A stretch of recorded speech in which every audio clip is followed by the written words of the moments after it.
పిత పుత్ర పవిత్రాత్మనామమున ఆమెన్. ప్రభువునందు ప్రియ సహోదరి సహోదరులారా, ప్రభు మనకు ఏర్పాటు చేసినటువంటి నేటి ధ్యానాంశముగా లూకా శుభవార్త 19వ అధ్యాయము 6వ వచనాన్ని కొద్ది నిమిషాల పాటు ధ్యానించుకుందాం. మనం వరుస క్రమములో 1, 2, 3, 4, 5 వచనాలని మనము ధ్యానించి ఉన్నాము. ఇప్పుడు 6వ వచనమును కొద్దిసేపు మనము ధ్యానించుకుందాం. ఈ యొక్క 6వ వచనములో దేవుడు మరి దాసి ఉన్నటువంటి ఆ యొక్క మర్మాలను మనం ఒకసారి జ్ఞాపకం చేసుకుందాం. ఈ యొక్క 6వ వచనము ద్వారా ప్రభువు మనకి ఏమి బోధించాలనుకుంటున్నారో దానిని కొద్దిసేపు మనము ధ్యానించుకుని వినినటువంటి ఈ యొక్క వాక్య భాగంలో ఉన్నటువంటి ఆ యొక్క గూఢార్థాన్ని మనము తెలుసుకొని ఆ వాక్యానుసారముగా జీవించడానికి, ప్రభువును వెంబడించడానికి మనందరం కూడా ప్రయత్నం చేసేటువంటి ఉద్దేశంతో ఈ యొక్క వాక్య భాగాన్ని కొద్దిసేపు మనము ధ్యానించుకుందాం. 6వ వచనం, అతడు వెంటనే దిగి వచ్చి ఆనందముతో ఆయనకు స్వాగతము పలికెను. ప్రభునందు ప్రియ సహోదరి సహోదరులారా, అతడు వెంటనే దిగి వచ్చాడు. ప్రభు యొక్క పిలుపును బట్టి ఆ చెట్టు ఎక్కినటువంటి ఆ జక్కయ్య వెంటనే ఏమాత్రము ఆలస్యం చేయవద్దు. ఎందుకనంటే మరి 5వ వచనాల్లో చూసినట్లయితే ఆయన పిలిచాడు, జక్కయ్య, నేను నీ ఇంటిలో ఉండతలిచాను, త్వరగా దిగిరని. ప్రభువు ఏ విధముగా త్వరగా దిగిరమని పిలిచాడో ఆ పిలుపును అందుకున్నటువంటి జక్కయ్య ఆలస్యము చేయకుండా వెంటనే దిగి వచ్చాను. అక్కడ చక్కగా వ్రాయబడి ఉంచండి, అతడు వెంటనే ఏమాత్రమును కూడా ఆలస్యము చేయకుండా దిగి వచ్చి. అక్కడ చెట్టు దిగి వచ్చి చక్కగా వ్రాయబడి ఉంది. మరి ప్రభు పిలుపును బట్టి మరి మనము దేవాలయానికి వెంటనే వస్తూ ఉన్నామా? ప్రభువు పిలిచినటువంటి పిలుపును బట్టి జక్కయ్య వెంటనే దిగి వచ్చాడు కదా. అలాంటి జక్కయ్య జీవితము ద్వారా దేవుడు మనల్ని పిలుస్తూ ఉన్నాడు. మరి దేవుని యొక్క పిలుపును అందుకున్నటువంటి నీవు వెంటనే ఆలస్యం చేయకుండా వస్తూ ఉన్నవా? వాక్యభాగం మనకి సెలవిస్తూ ఉంది. మరి దిగి వచ్చి ఏం చేశాడు? ఆయన దిగి వచ్చాడు. ఇక్కడ ఈ యొక్క వాక్య భాగంలో మనం చూసినట్లయితే చెట్టు మీద నుంచి కిందికి దిగి రావటం అనేది మనకి ఉపమానం ద్వారా మనకు అర్థమవుతూ ఉంది. అయితే ఇక్కడ కేవలము భౌతికమైనటువంటి ఈ చెట్టు మీద నుంచి జక్కయ్య కిందికి దిగి రావటం అనేది కాదు ప్రభు యొక్క ఉద్దేశం. ఇందులో నిగూఢమైనటువంటి అర్థం ఏంటంటే, దిగి వచ్చి అంటే అతడు ఎంత గర్వంతో ఉన్నా, అహంకారంతో ఉన్నా, లేదా ప్రముఖ సుంకరిగా ఉన్నా, అధికారిగా ఉన్నా, పాపిగా ఉన్నా, పన్నులు వసూలు చేసేవాడిగా ఉన్నా, అక్రమ సంపాదనతో ధనవంతుడై ఉన్నా, అక్రమ జీవితం కలిగి జీవిస్తున్నా, అన్యాయస్తుడిగా ఉన్నా, లేదా ధనవంతుడిగా ఉన్నా, రోమా సామ్రాజ్యంలో గొప్ప పేరు ప్రతిష్టలు కలిగి ఉన్న ప్రభు పిలవగానే వెంటనే దిగి వచ్చాడు. Praise the Lord. ప్రభునందు ప్రియ సహోదరి సహోదరులారా, ఈ వాక్య భాగాన్ని మనం ఒకసారి జ్ఞాపకం చేసుకున్నట్లయితే దిగి రావటము అంటే కేవలము చెట్టు దిగి రావటం అని కాదు. తను ఉన్నటువంటి గర్వంలోంచి కిందికి దిగి రావటం, వినయము విధేయత కలిగి. అలాగే అహంకారంలో ఉంటే ఆ అహంకారాన్ని విడిచిపెట్టి కిందికి దిగి రావటం, ఒక అధికారిని అన్నటువంటి భావన వదిలిపెట్టి దేవుని దగ్గరికి రావటం, తనకున్నటువంటి పాప జీవితాన్ని విడిచిపెట్టి ఇదిగో ప్రభు దగ్గరికి దిగి రావటం, తనకున్నటువంటి సమస్తాన్ని కూడా విడిచిపెట్టి కిందికి దిగి రావటాన్ని మనం ఇక్కడ జ్ఞాపకం చేసుకోవాలి. అందుకనే ప్రభు యొక్క లేఖన భాగాలు మనం చూసినట్లయితే ఆయన చెప్తూ ఉన్నాడు. ఏమంటున్నాడంటే వెంటనే దిగి వచ్చి అని చెప్తున్నాడు. దిగి రావటము అంటే ఒక మన వాక్య భాగాన్ని జాగ్రత్తగా మనం చదువుకుని వెళ్ళిపోయినట్లయితే మనము చెట్టు దిగి వచ్చాడని అనుకుంటాం. కానీ ప్రభు యొక్క ఉద్దేశము నువ్వు చెట్టు దిగిరాని కాదు. నువ్వు చెట్టు దిగిరానిటువంటి అర్థము కాదు. ఏంటంటే నీకున్నటువంటి ఆ యొక్క స్థితిని వదిలేసి కిందికి రా. నీలో ఏమున్నాయో చూడండి. వాక్య భాగంలో చూస్తే జక్కయ్యలో ఏమున్నాయి? అనేకమైనటువంటి ప్రభువుకి వ్యతిరేకమైన కార్యాలు ప్రభువులో ఉన్నాయి. వాటన్నిటినీ దిగిరా. అందుకనే ప్రభు అంటున్నాడు, పాపములో ఉంటే నీ పాపము వీడి దిగిరా, గర్వములో ఉంటే నీ గర్వము వీడి దిగిరా, దీవిస్తాను దిగిరా, రక్షిస్తాను దిగిరా, దీవిస్తాను దిగిరా, రక్షిస్తాను దిగిరా, నీ ప్రార్థన వింటా దిగిరా దిగిరా, జక్కయ్యా దిగిరా, నీ ఇంటికి వస్తాను, జక్కయ్యా దిగిరా, నేను నీతో ఉంటాను. ద్వేషముతో ఉంటే నీ ద్వేషము వీడి దిగిరా, అన్యాయములో ఉంటే న్యాయము కొరకై దిగిరా, ద్వేషముతో ఉంటే నీ ద్వేషము వీడి దిగిరా, అన్యాయములో ఉంటే న్యాయము కొరకు దిగిరా, దీవిస్తాను దిగిరా, రక్షిస్తాను దిగిరా, నీ ప్రార్థన వింటా దిగిరా దిగిరా. Praise the Lord, praise the Lord, praise the Lord. ప్రభునందు ప్రియ సహోదరి సహోదరులారా, ప్రభువు పిలవగానే తన యొక్క అంతస్తుని, అధికారాన్ని, హోదాని, పేరు ప్రతిష్టలని, మొత్తం సమస్తాన్ని విడిచిపెట్టి ఇదిగో కిందికి దిగి వచ్చాడు అని అర్థం. వెంటనే ప్రభువు పిలుపునందుకుని వెంటనే దిగి వచ్చి అని స్పష్టంగా చక్కగా రాయబడి ఉంది. అంటే ప్రభువు పిలవగానే వెంటనే దిగి వచ్చాడు. మరి మన పరిస్థితి ఏంటి?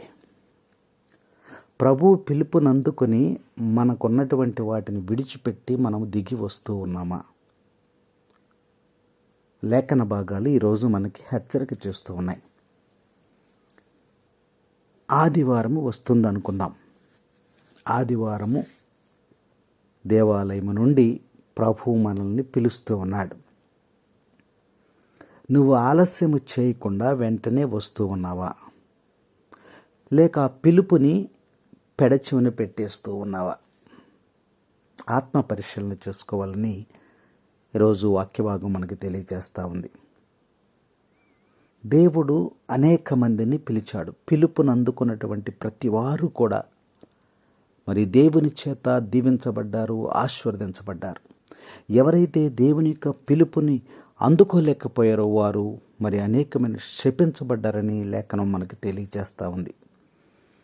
పేతురు గారి జీవితాన్ని మనం చూసుకున్నట్లయితే ప్రభు యొక్క పిలుపును అందుకొని, ప్రభువు పిలవగానే ప్రభు యొక్క పిలుపును అందుకొని ఆయన వెంటనే ప్రభు దగ్గరికి చేరుకున్నాడు. మరి ఆ పేతురు దగ్గరికి ప్రభు దగ్గరికి చేరుకున్నారు. ఈరోజు మరి పేతురు గారి ద్వారా, పేతురు గారి జీవితము ద్వారా మరి అనేక కోట్ల మంది ప్రజలకు ఆయన ప్రతినిధిగా నిలిచి ఉన్నాడు. దేవుడు ఎంత గొప్ప ఆశీర్వాదం చూడండి. ఆయన పిలుపును నువ్వు అందుకుంటే ఇదిగో అలాంటి ఆశీర్వాదం నీకు లభిస్తూ ఉంది. ఎందుకనంటే దేవుడు నిన్ను ఎందుకు పిలుస్తున్నాడంటే నిన్ను బట్టి ఆయన దృష్టిలో ఉన్నటువంటి ఆ ప్రణాళికను నెరవేర్చడానికి నిన్ను దేవుడు పిలుస్తూ ఉన్నాడు. దేవుని యొక్క ప్రణాళిక నీ ద్వారా నెరవేర్చడానికి నిన్ను పిలుస్తున్నాడు అనేటువంటి సత్యాన్ని నీవు తెలుసుకోవాలి. అనేక మందిని పిలిచాడు. మోషేని పిలిచాడు మండుచున్నటువంటి పొద ద్వారా. అబ్రహాముని పిలిచాడు, సమూయేలుని పిలిచాడు, దావీదుని పిలిచాడు. అనేక మందిని ఆయన పేరు పెట్టి కూడా పిలిచాడు. కాబట్టి వాక్య భాగం మనకు బోధిస్తూ ఉంది. వెంటనే ప్రభు యొక్క పిలుపును అందుకొని వెంటనే దిగి వచ్చాడు అని ఈ యొక్క భాగం మనకి తెలియజేస్తూ ఉంది. కాబట్టి ఈ వాక్య భాగమైనటువంటి నీవు నీ స్థితి నుండి, నీ పాపపు స్థితి నుండి దిగి ప్రభు దగ్గరికి రా. గర్వము నుండి దిగి ప్రభు దగ్గరికి రా. నీలో ఉన్న అహంకారాన్ని విడిచిపెట్టి ప్రభు దగ్గరికి రా. నీలో ఉన్నటువంటి అధికారాన్ని నువ్వు విడిచిపెట్టి ప్రభు దగ్గరికి రా. నీలో ఉన్నటువంటి ద్వేషము, అసూయ, కుళ్ళు, కుట్ర, ఇతరులకు కీడు చేసేటువంటి స్వభావము, చూడండి అనేకమైనటువంటి కార్యాలు ఉన్నాయి. వీటన్నిటిని కూడా నువ్వు విడిచిపెట్టి కిందికి దిగిరా.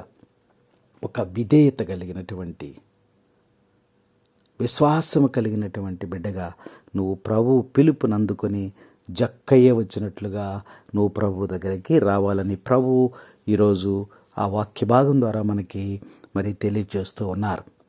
కాబట్టి జక్కయ్య జీవితంలో ఆయన ఎలా దిగి వచ్చాడు అనేది మనకి సూచనగా చూపిస్తూ నీవు కూడా వెంటనే దిగిరమ్మని ప్రభు పిలుస్తూ ఉన్నాడు. ఆ పిలుపుని అందుకొని నువ్వు వెంటనే దిగి రావాలని ఈరోజు వాక్య భాగం మనకి తెలియజేస్తూ ఉంది. తర్వాత భాగం చూసినట్లయితే ఆనందముతో, చూసారా, ప్రభు పిలవగానే ఎలా రావాలంట? ఆనందముతో ఆయనకు స్వాగతము పలికెను. ఏం చేశాడు ఆయన? స్వాగతం. మన ఇంటికి బంధువులు వస్తున్నారనుకోండి. బంధువులు వచ్చినప్పుడు మనకి సంతోషము, ఆనందము ఎప్పుడొస్తుందంటే వాళ్ళు మనకు బాగా ఇష్టమైనప్పుడు. వాళ్ళు మనకు బాగా ఇష్టమైనటువంటి వాళ్ళు వస్తున్నారనుకోండి, అప్పుడు మనం ఆనందముగా ఎదురెళ్ళి రండి రండి రండి అని చెప్పి గృహంలోనికి ఆహ్వానిస్తూ ఉంటాం. ఒకవేళ వచ్చేటువంటి బంధువులు మనకి ఇష్టం లేదనుకోండి, మనము ఎదురెళ్ళము, ప్లస్ ఆనందంతో ఉండము. వాళ్ళే వస్తారులే ఉంటారులే వెళతారులే అని నీ పని నువ్వు చేసుకుంటూ ఉంటావు. కానీ ఇక్కడ ఆనందముతో, వాక్యభాగంలో స్పష్టంగా చూడండి, అక్కడ ఆనందముతో ఆయనకు స్వాగతము పలికని ఎదురెళ్ళాడు. ప్రభుకి స్వాగతం పలుకుతున్నాడు. స్వాగతమో దేవా సుమా, స్వాగతమో ప్రభువా, స్వాగతమో దేవా, నీ దివ్య సన్నిధిలో పూజలు చేయగా వేంచేసిన ఈ శుభవేళ. స్వాగతమో దేవా సుమా, స్వాగతమో ప్రభువా, స్వాగతమో దేవా. Praise the Lord, praise the Lord. తండ్రి వందనం, తండ్రి స్తోత్రం, యేసువా వందనం, యేసువా స్తోత్రం. Praise the Lord. హల్లెలూయా, హల్లెలూయా, హల్లెలూయా. ప్రభునందు ప్రియ సహోదరి సహోదరులారా, ఆనందము, జక్కయ్యకు వచ్చినటువంటి ఆ ఆనందంతో ప్రభుకి ఎదురు వెళ్ళి స్వాగతం పలుకుతూ ఉన్నాడు. ఎందుకు ఆనందం వచ్చింది జక్కయ్యకి అని మనం ఒక చిన్న ప్రశ్నను మన హృదయంలో మనం ప్రశ్నించుకున్నట్లయితే, జక్కయ్యకు ఉన్నటువంటి ఆశ ఏంటి? మొట్టమొదట యేసయ్యను చూడాలని ఆశపడ్డాడు. ఇప్పుడు చూడటమే కాదు, తన ఇంటికే వస్తానన్నాడు.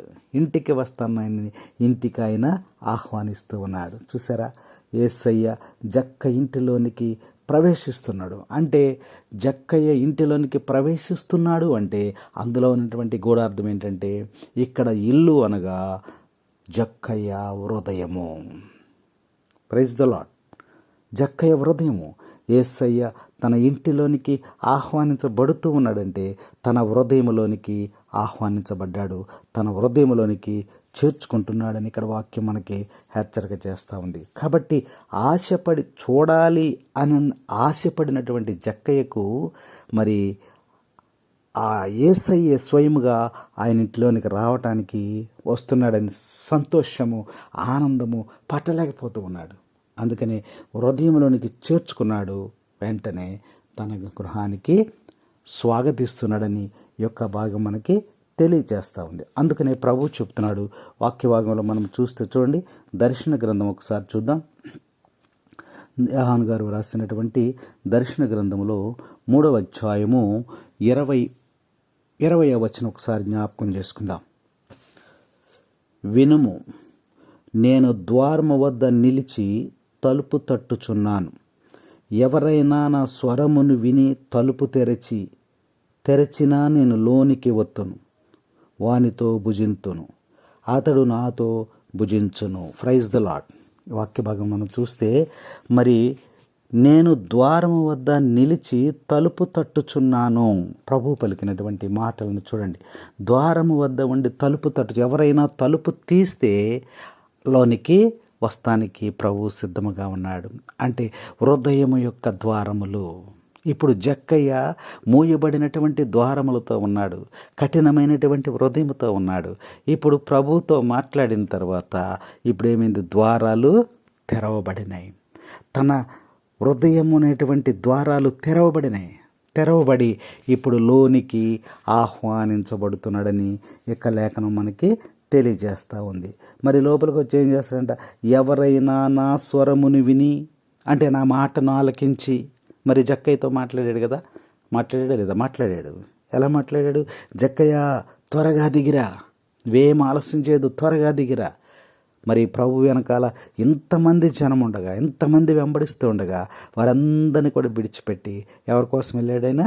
జక్కయ్య కోసం వెళ్ళాడు. తన ఇంటికి వెళ్ళాడు జక్కయ్య కోసం. అందుకనే వాక్యభాగం మనకు తెలియజేస్తూ ఉంది.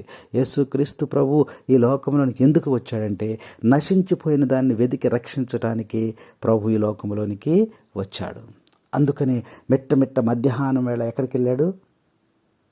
బావి దగ్గరికి వెళ్ళాడు. నశించిపోతున్నటువంటి సమరయ స్త్రీని పట్టుకున్నాడు. చూసారా? సమరయ స్త్రీని రక్షణ పొందేటట్టు చేశాడు ఆయన. అలాగే ఇక్కడ చూసినట్లయితే మరి జక్కయ్యను పట్టుకున్నాడు. కఠినమైనటువంటి హృదయం కలిగినటువంటి రాయి లాంటి వాడిని చూసాడా? మరి ఆయన్ని పట్టుకుని ఇప్పుడు ఏం చేశాడు? ఆయన నశించిపోతున్నటువంటి యొక్క జక్కయ్యను రక్షణ వెదికి పట్టుకొని రక్షణ ఇస్తూ ఉన్నాడని ఇక్కడ వాక్య భాగం మనకి తెలియజేస్తూ ఉంది. కాబట్టి అక్కడ ఏం జరుగుతుంది? ఎవరైనా నా స్వరము విని, ప్రభు యొక్క స్వరాన్ని విన్నాడు. జక్కయ్య దిగిరా, ఆ స్వరము విన్నాడు. వెంటనే ఆ యొక్క అంతస్తు నుండి వేగముగా కిందికి దిగి వచ్చేసి ఏం చేశాడు? ఆనందం, సంతోషం తన ఇంటిలోనికి తీసుకుని, అంటే తన హృదయంలోనికి స్వాగతించాడని వాక్యభాగం మనకి తెలియజేస్తూ ఉంది. కాబట్టి ఇక్కడ ఈ యొక్క 20వ వచనంలో మనం చూస్తే ఆయన ఏమంటున్నాడు? ఎవరైనా నా స్వరము విని తలుపు తెరిచినా నేను లోనికి వత్తును. ఇప్పుడు జక్క ఏం చేశాడు? పిలవగానే వచ్చాడు, ఎదురు పలికాడు, ఆహ్వానించాడు. ఇప్పుడు తన ఇంటిలోనికి ప్రవేశిస్తూ ఉన్నారు. హృదయమనెడు తలుపు నొద్ద యేసునాదుండు, నిలచి సదయుడగుచు తట్టుచుండు సకల విధములను. హృదయమనడు తలుపు నొద్ద యేసునాదుండు, నిలచి సదయుడగుచు తట్టుచుండు సకల విధములను. ఎంతసేపు నిలువబెట్టి ఏడ్పించేదరను. ఎంతసేపు నిలువబెట్టి ఏడ్పించేదర అతడెంతో దయతో పిలచుచున్నాడిప్పుడు మనలను. అతడు ఎంతో దయతో పిలచుచున్నాడిప్పుడు మనలను. హృదయమనెడు తలుపు నొద్ద యేసునాదుండు, నిలచి సదయుడగుచు తట్టుచుండు సకల విధములను. తలుపు తెరచి చేర్చుకొనుడి నిలిచెడి రక్షకుని. తలుపు తెరచి చేర్చుకొనుడు నిలిచెడి రక్షకుని. ఎంతో దయతో మనకిచ్చును స్థిర జీవము కృపను. ఎంతో దయతో మనకిచ్చును స్థిర జీవము కృపను.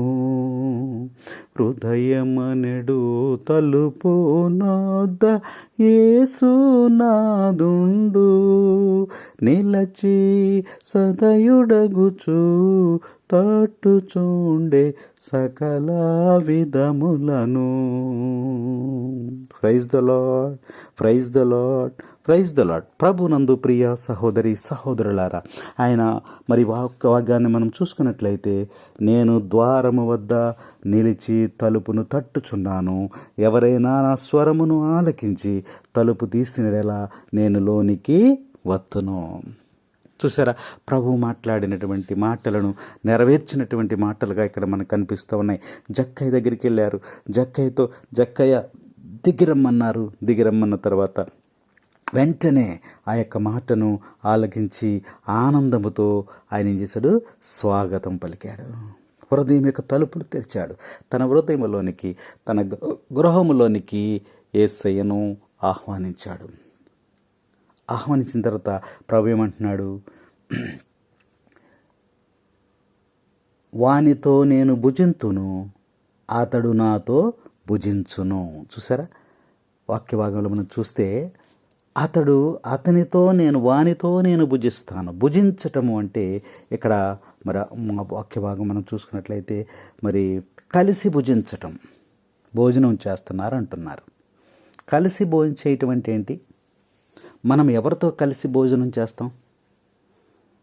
ఒకసారి మనం జ్ఞాపకం చేసుకుంటే, కలిసి భోజనం చేయటం, భోజనం అనేది మనం రోజు చేస్తూ ఉంటాం.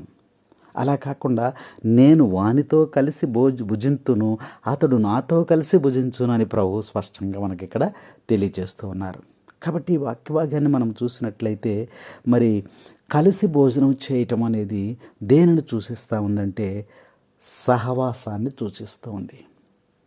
ఇప్పుడు జక్కయ్య, యేసయ్య ఇద్దరు కూడా కలిసి తన ఇంటిలో భోజనం చేస్తూ ఉన్నారంటే సహవాసం, ఒక ఫ్రెండ్షిప్ ఏర్పడింది. వాళ్ళిద్దరి మధ్య ఒక బాండు, ప్రేమ బంధం అనేది ఒకటి ఏర్పడింది. లేదా వాళ్ళిద్దరూ జత కట్టడం అంటాం. కలిసి భోజనం చేయడానికి అర్థం ఏంటమ్మా? జత కట్టడం. మనం భోజనానికి ఎవరిని పిలుస్తాం? దారిపోయే వాళ్ళని మనం భోజనానికి పిలవం కదా. ఎవరిని పిలుస్తాం మనం భోజనానికి? మన స్నేహితుడిని పిలుస్తాం. మనతో జత కట్టినటువంటి వాడిని, మనకి బాగా పరిచయస్తుడిని పిలుస్తూ ఉంటాం భోజనానికి. అలాగే స్నేహము చేయటం అంటాం. కలిసి భోజనం చేయటం అంటే ఏంటి? స్నేహం. నేను వారింటికి వెళ్ళి భోజనం చేయటం, వారు నా ఇంటికి వచ్చి భోజనం చేయటం, ఇలా చేయటం ద్వారా మన ఇద్దరి మధ్య ఏం పెరుగుతుంది? స్నేహం అనేది పెరుగుతుంది. చూసినటువంటి వారు ఏమనుకుంటారంటే వీళ్ళిద్దరు ఫ్రెండ్స్, ఎక్కడికి వెళ్ళినా వీళ్ళిద్దరు వెళ్తారు, భోజనాలకి వెళ్ళినా ఎక్కడికి వెళ్తారు, వీళ్ళ ఇంటికి వాళ్ళు వెళ్తారు, వాళ్ళ ఇంటికి వీళ్ళు వస్తారంటారు. Friends, family friends, personal friends, స్నేహితులుగా ఉంటారంటారు. కాబట్టి ఈ భోజనం, కలిసి భోజనం చేయటం అనేది సహవాసాన్ని చూపిస్తుంది, లేదా ఫ్రెండ్షిప్, జత కట్టడాన్ని చూపిస్తుంది, లేదా స్నేహానికి గుర్తుగా ఉంది. తర్వాత ఐక్యత, వీళ్ళిద్దరూ ఐక్యతగా ఉంటారు, వీళ్ళిద్దరూ కలిసిమెలిసి ఉంటారు, వీళ్ళిద్దరి మధ్య ఏమీ మరి అపోహలు లేవు, వీళ్ళిద్దరూ కలిసి ఒక మాట మీద ఉంటారు. చూసారా? కాబట్టి కలిసి భోజనం చేయటం అంటే మరి ఇన్ని రకాల అర్థాలు ఉన్నాయి. ఇంకోటి ఏంటంటే బలం. నాకు నీవున్నావు, నీకు నేనున్నాను. వాక్య భాగం మనకి తెలియజేస్తూ ఉంది. తర్వాత ధైర్యం. కలిసి భోంచేయటం అంటే ధైర్యం.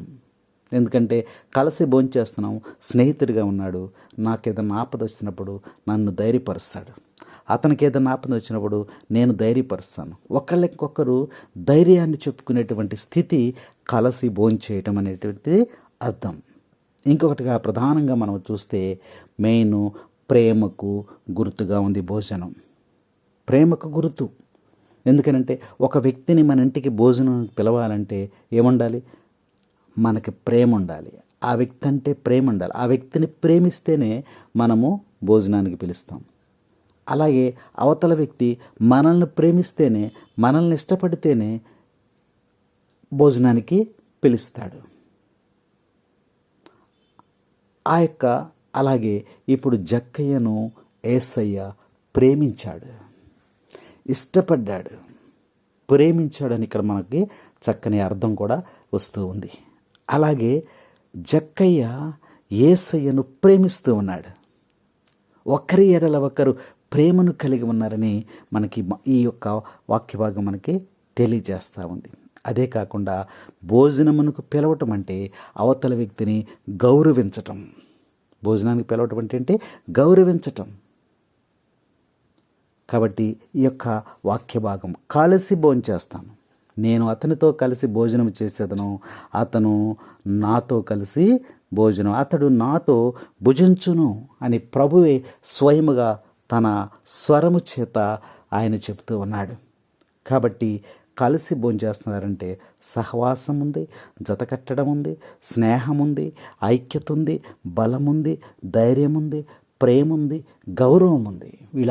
వీళ్ళిద్దరి మధ్య మరి ఎంత ప్రేమ వ్యక్తమైందో చూడండి. అందుకనే ప్రభు అంటూ ఉన్నాడు, ఇదిగో నా స్వరముని విని ఎవరైతే మరి తలుపును తెరుస్తారో వారిలోనికి నేను వస్తానంటున్నాడు. వాక్య భాగం మనం చూస్తే మరి కలిసి భుజించడం ద్వారా బైబిల్ గ్రంథంలో మరి అనేకమైన ఆశీర్వాదాలు కూడా ఉన్న వాక్య భాగం మనకి తెలియజేస్తూ ఉంది. కీర్తనకారుడు ఒకసారి చూద్దాం, చూడండి. మరి కీర్తనల గ్రంథం ఒకసారి చూసినట్లయితే 73వ కీర్తన ఒకసారి చూద్దాం. 73వ కీర్తన 23వ వచనం ఒకసారి జ్ఞాపకం చేసుకుందాం. ఆయనను నేను నిరంతరము నీకు అంటిపెట్టుకుని ఉంటిని, నీవు నా కుడి చేతిని పట్టుకొని నన్ను నడిపించితివి, నీ ఉపదేశముతో నీవు నన్ను నడిపింతువు, కడకు నన్ను నీ మహిమలోనికి కొనిపోయేదవు. వాక్య భాగంలో మనం చూస్తే ఇక్కడ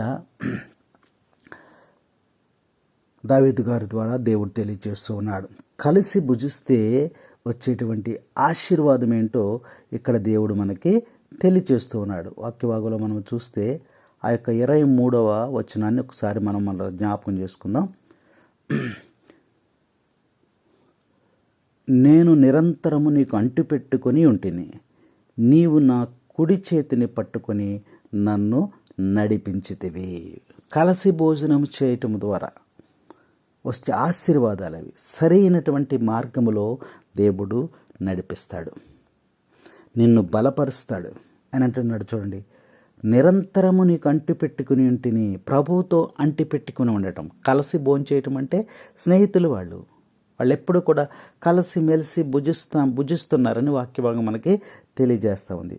అలా కలిసి భుజించటము, స్నేహము, ఐక్యత, మరి ఒకరిని ఎడల ఒకరు ప్రేమను పంచుకోవటం, గౌరవించుకోవటం వలన అనేకమైనటువంటి ఆశీర్వాదాలు వస్తూ ఉన్నాయి. అందుకని ప్రభు ఏమంటున్నాడు అక్కడ, నీవు నా కుడి చేతిని పట్టుకొని నన్ను నడిపించావు. ఎప్పుడు నడిపించాలి? పడిపోయినటువంటి స్థితిలో ఉన్నప్పుడు ఆయన మన కుడి చేతిని పట్టుకుని మరలా ఆయన లేవనెత్తుతాడు. ఆయన నిన్ను బలపరుస్తాడు. ఆయన నిన్ను సరైనటువంటి మార్గంలో నడిపిస్తాడు, నిన్ను దీవిస్తాడు, నిన్ను ఆశీర్వదిస్తాడు. ఎందుకనంటే నీ ప్రభువు ఎలాంటి వాడంటే ఆయన అడుగుతాడు కదా, నువ్వెవరవయ్యా అని నేను చెప్పాలంటే మరి ఏం చెప్పను అక్కడ అని అడుగుతాడు. అడిగినప్పుడు నేను ఉన్నవాడును అని చెప్పన్నాడు. ఏమన్నాడు? ఉన్నవాడు నీతో కలిసి భోజనం చేస్తూ ఉన్నాడు. అంటే ఉన్నవాడు నీతో స్నేహం చేస్తూ ఉన్నాడు. ఉన్నవాడు నీతో కలిసి ఐక్యతగా ఉన్నాడు. ఉన్నవాడు నీతో కలిసి మరి నీకు ధైర్యాన్ని ఇస్తూ ఉన్నాడు. ఉన్నవాడు నిన్ను ప్రేమిస్తూ ఉన్నాడు. ఉన్నవాడు నిన్ను గౌరవిస్తున్నాడనే వాక్య భాగం మనకి తెలియజేస్తూ ఉంది. అప్పుడు నీకు కొదవేముంది? ఇక నీకు కొదవలేదు. నీకు అన్ని విషయాలలో కూడా ఉన్నవాడు అంటే నీకు ప్రతి విషయంలో నీకు ఏ ఇబ్బంది వచ్చినా సరే నీకు ధైర్యం ఉంటుంది. ఏంటి నీ ధైర్యం ఏంటి? నా స్నేహితుడు ఉన్నవాడు, నాకు ఆపద వచ్చినప్పుడు నన్ను కాపాడుతాడు అనేటువంటి ధైర్యము నీలో ఉంటుంది.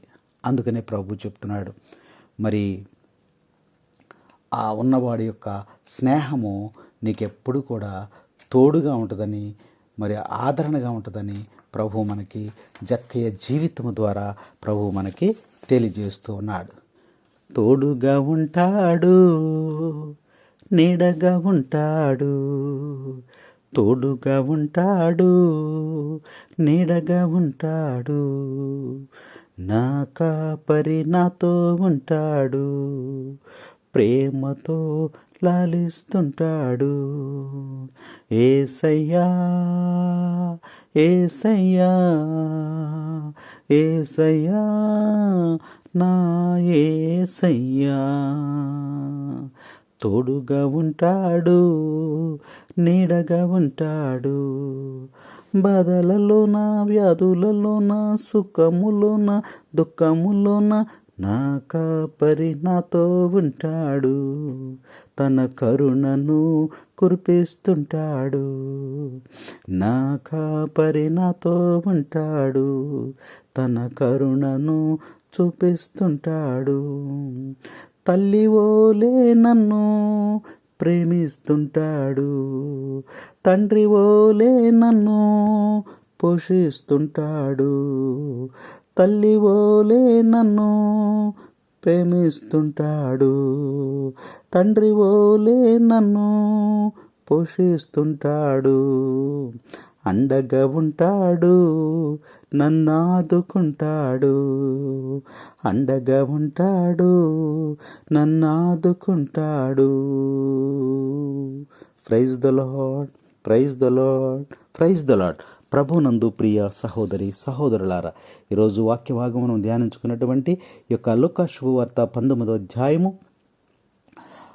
6వ వచనమును మనము ధ్యానించుకున్నటువంటి ఆ అంశము ఈరోజు మనకి బోధించినటువంటిది ఏంటంటే, మరి ప్రభువు పిలుపుని మనం అందుకుని వెంటనే దిగివచ్చి, ప్రభువు పిలుపుని మనం అందుకుని వెంటనే దిగివచ్చి ఆనందముతో ప్రభుని మన గృహంలోనికి, మన హృదయంలోనికి, మన కుటుంబంలోనికి, మన సంఘములోనికి ప్రభువుని ఆహ్వానించుకున్నప్పుడు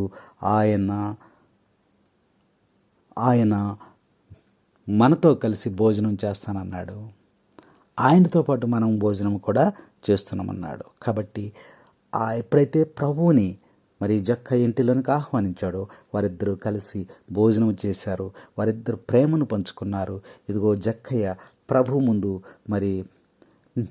ముందు ప్రభుతో మాట్లాడుతూ ప్రభుతో కలిసి భోజనం చేస్తున్నాడంటే ఎంత ధన్యమైనటువంటి జీవితాన్ని పొందాడో వాక్య భాగం మనకు చక్కగా ఈరోజు